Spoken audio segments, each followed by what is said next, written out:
Guys, tignan nyo to cruising na SYM mo. Ganda nung kanyang headlight to. Papakita ko sa inyo. Ayan, oh. So mapapansin nyo, netizens, dalawa siyang projector lamps. Tapos may daytime running light dito. Tapos itong kanyang gilid, netizens, kaparehas yan no kanyang bandang likod. Ito. Oh, di ba? Ang galing na taillight niya. Oh. Tapos, meron din tayong full LED na digital display dito sa kanyang front na TFT na rin po yan. Syempre, meron siyang traction control system. May built-in na po na voltmeter. So, kaya mahalaga yung voltmeter dito sa ating mga Pinoy netizens kasi kakabit tayo ng aftermarket na busina. Kakabit din tayo ng mga mini driving light. So, importante sa atin na monitor natin yung voltmeter natin kung okay pa ba. Kapag pinil switch mo siya sa kanyang side stand, itong likod netizens, hindi na siya iikot. So, para siyang naka-park brake. Para kapag medyo pa-incline yung inyong pagpa-parkingan, hindi siya gugulong. So, ayan po. Traction control meron din. At ang kanyang side mirror, naka-sequential. Tapos dito na rin po naka-integrate yung kanyang mga turn signals. Parang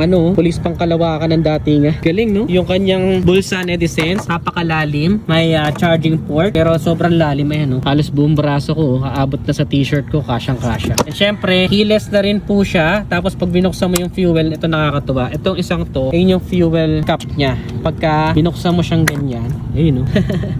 Nandito yung fuel tank. Ang seat naman netizens ay may built-in na lumbar at malawak ang upuan para sa pillion ride. Yan ang pinaka bagong cruise sim ni SYM netizens. At ito yung presyo niya.